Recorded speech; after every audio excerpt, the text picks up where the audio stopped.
What's it like to free climb a sheer 90-degree cliff with no safety measures?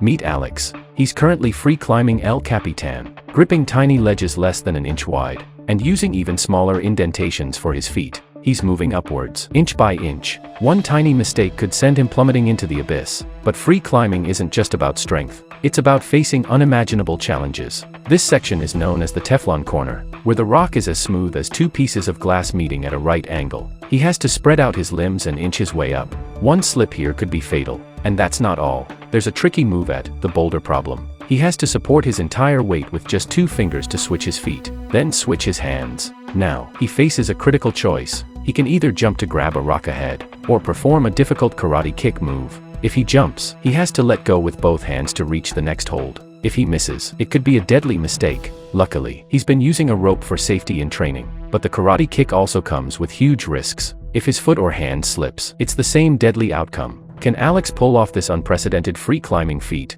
Have you ever seen someone free climb a 3,000-foot rock wall? Only about 1 in 100 climbers chooses to go without ropes. It's like an athlete going to the Olympics. If you don't win gold, you might as well not come back. At 19, Alex lost his dad and dropped out of school, then ended up living in a Walmart parking lot, surviving on just 88 cents for dinner. In 2008, he free climbed the Moonlight Buttress in Utah in just 6 hours. After that, he conquered Half Dome, earning the title of King of Climbing. When asked if he'd challenge the 3,000-foot El Capitan, he knew it was a huge feat. The first team to summit, the Harding team, took 46 days using ropes and gear. Free climbing it is on another level entirely. Alex kept his cool, saying, "That sounds terrifying, I'm not ready." But deep down, he knew he had to give it a shot. Alex lives out of his van, and sticks to a vegetarian diet. He works out by doing pull-ups on his car door to build finger strength. He even began dating a fan who's also a climber. But after just a few months, he got injured twice because of her. He'd never been hurt before, and it nearly jeopardized their relationship.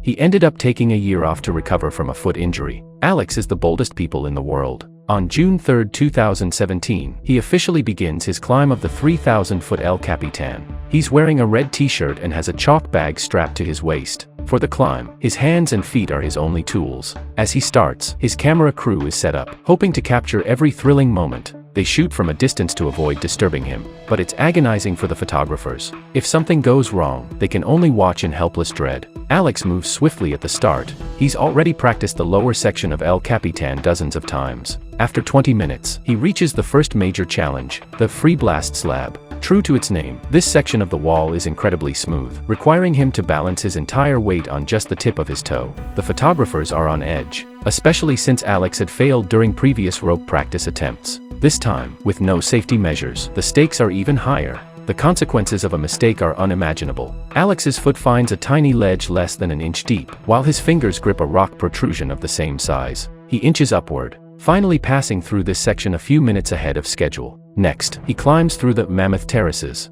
and reaches the downclimb, where he must navigate downward. As the saying goes, it's easier to go up than to come down. The visibility isn't great, and choosing the wrong foothold could send him plummeting into the abyss, making every step a matter of life and death. After overcoming the second challenge, at 6:21, he heads toward the Heart Ledges. In a jaw-dropping moment, the camera reveals 2 men sleeping in bunny costumes on this vertical cliff. When they see the legendary Alex, they're totally stunned. They didn't expect that their cozy moment would be interrupted by anyone. After a quick exchange, Alex continues on. Next is the Hollow Flake, at 1,000 feet. It's a natural crack in the rock, which means there aren't any good footholds. Alex has to grip the edge tightly, pressing his feet against the rock face. Using his hands and feet in unison, he climbs through the crack, and before long, he reaches the monster off-width. Alex is free soloing a 3,000-foot sheer cliff, and the cracks are an odd size, not too wide, not too narrow. He has to squeeze his body into the narrow fissures, using his foot strength to inch upward. Even though he's wearing clothes, it feels like sand is rubbing against his skin, leaving him exhausted to the point of nausea. Every move feels like a battle. After 15 minutes of climbing, he nears the Boulder Problem. Here, he must balance all his weight on just 2 fingers to switch his feet and hands. Then comes the toughest part, the Boulder Problem itself. He has 2 options: let go with both hands to jump for a rock, or do a karate kick. Alex has stumbled at these moves many times before. 2 cameras are mounted on the wall to capture whether he makes it through or takes a deadly fall. The photographer is on edge, and he even turns away, unable to watch. Finally, Alex nails the karate kick perfectly. He lets out a victorious Oh yeah.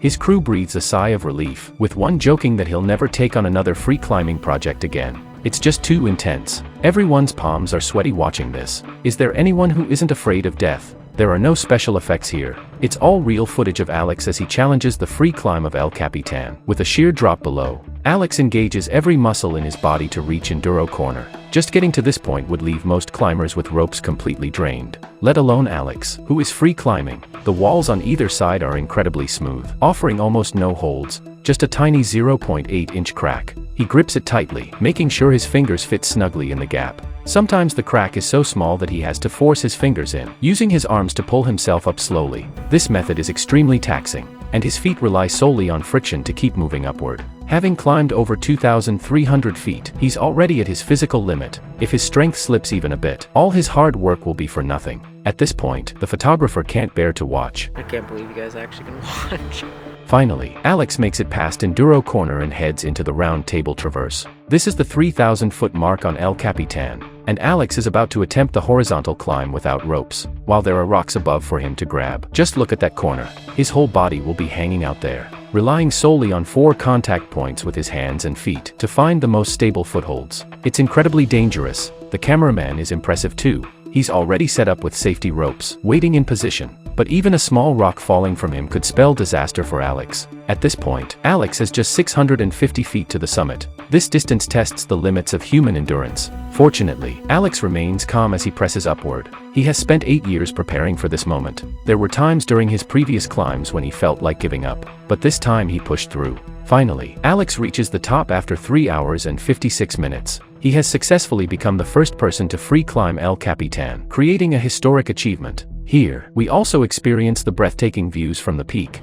At 3,000 feet high, a daredevil is slowly making his way up the sheer cliff. With Northwest safety measures in place, he's free climbing El Capitan, a massive slab of granite with a steep, smooth surface. In some sections, his footholds are only 1/10 of an inch wide, and the handholds are barely there. Alex has now become the first person to free climb El Capitan. His cameraman and director, Jimmy Chin, congratulates him, and his girlfriend calls to say she's been crying the whole time, now tears of joy. Some might call him reckless, but this daring spirit is exactly what humanity needs. Alex first tried rock climbing at age 10 and fell in love instantly. Living near El Capitan, he dreamed of climbing it since childhood. He attempted over 1,000 climbs before committing to free climbing. He practiced on ropes more than 60 times, tackling the hardest sections again and again. So, every success is no accident. The hard work behind it often goes unseen. As for Alex's income, he started off picking up trash, but now he earns as much as a successful dentist in the US, conservatively estimated at over $1 million. But this high income matches the nature of his profession. After all, he's putting his life on the line. This film is called Free Solo. It's a true documentary. No rehearsals, no retakes, and no CGI to remove the ropes. It won the Oscar for Best Documentary Feature at the 91st Academy Awards, and it's definitely a must-watch. Thanks for watching and subscribing. See you next time. Bye.